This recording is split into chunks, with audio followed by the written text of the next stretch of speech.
Assalamualaikum warahmatullahi wabarakatuh. Ensiklopedia Al-Fatih kembali ke hadapan Anda untuk berbagi info Islami. Semoga menginspirasi aktivitas Anda hari ini. Dan jangan lupa klik tombol subscribe dan aktifkan notifikasi tombol lonceng agar tidak tertinggal berita terbaru dari Ensiklopedia Al-Fatih.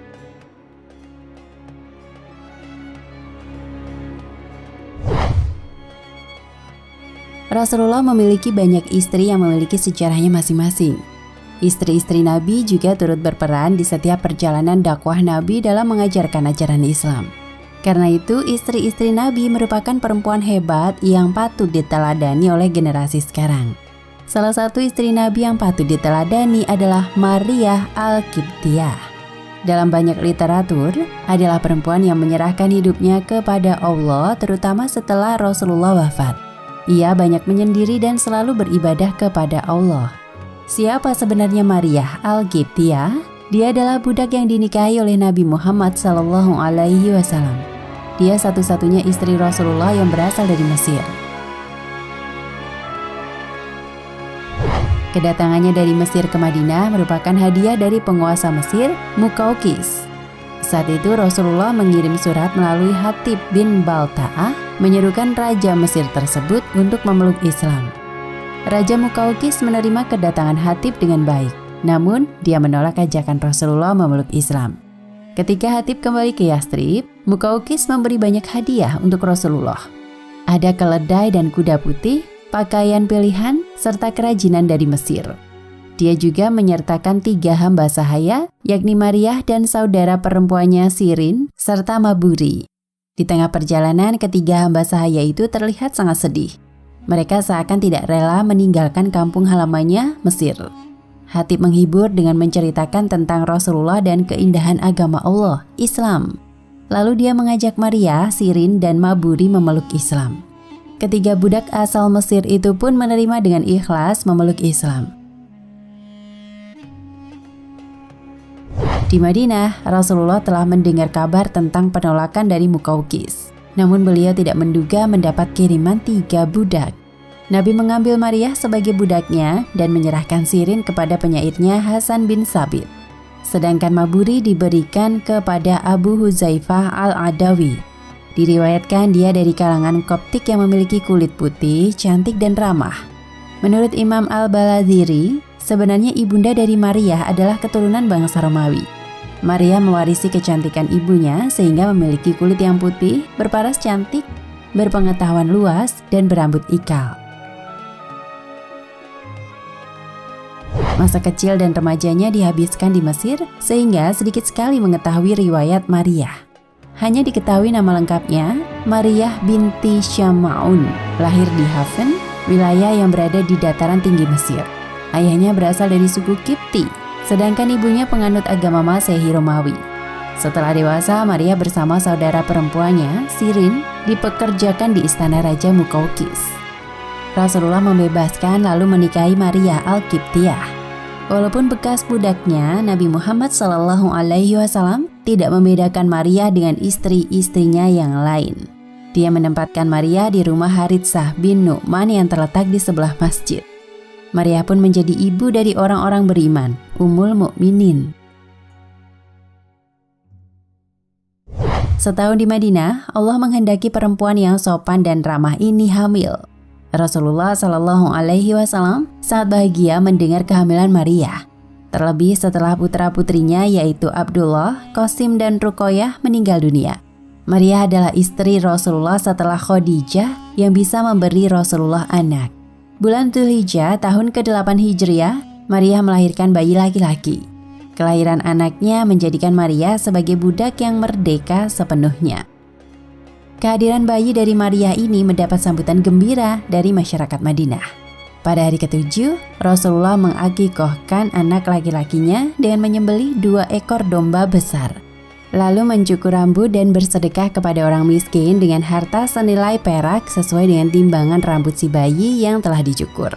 Selanjutnya Nabi Muhammad mengubur potongan rambut anaknya dan menamai bayinya dengan nama yang indah. Rasulullah Shallallahu Alaihi Wasallam memberi nama anak laki-lakinya, yakni Ibrahim bin Muhammad. Harapannya kelak Ibrahim kecil mendapat berkah sebagaimana nama bapak para nabi, Nabi Ibrahim alaihi salam.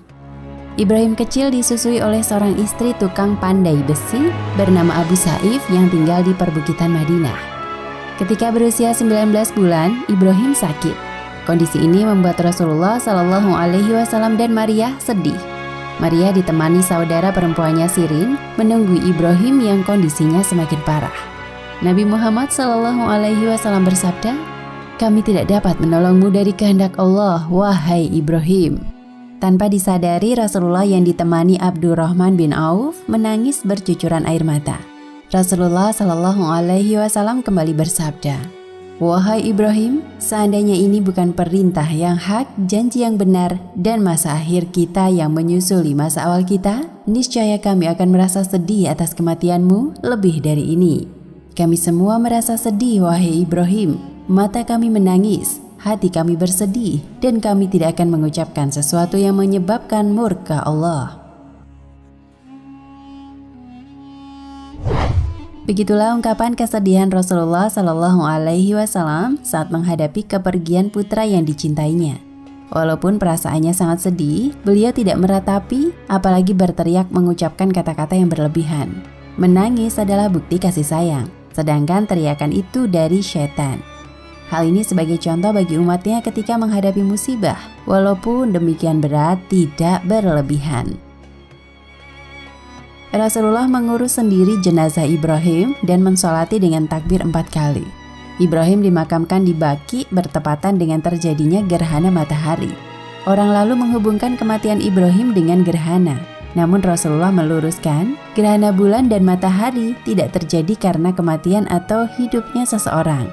Karena Maria digambarkan memiliki paras cantik, karena itu Rasulullah menitipkannya di rumah Haritsah bin Nu'man yang terletak di sebelah masjid. Dari Maria, Rasulullah dikaruniai anak bernama Ibrahim dengan harapan mendapatkan berkah dari bapak para nabi, yaitu Ibrahim alaihissalam. Kaum muslim ketika itu menyambut gembira kelahiran Ibrahim tersebut. Kecemburuan istri Nabi lainnya bertambah ketika Maria dikaruniai anak. Pasalnya setelah beberapa tahun menikah dengan Rasulullah, istri Nabi yang lain tidak kunjung diberikan anak. Pernah suatu ketika, Aisyah mengungkapkan kecemburuannya langsung kepada Maria.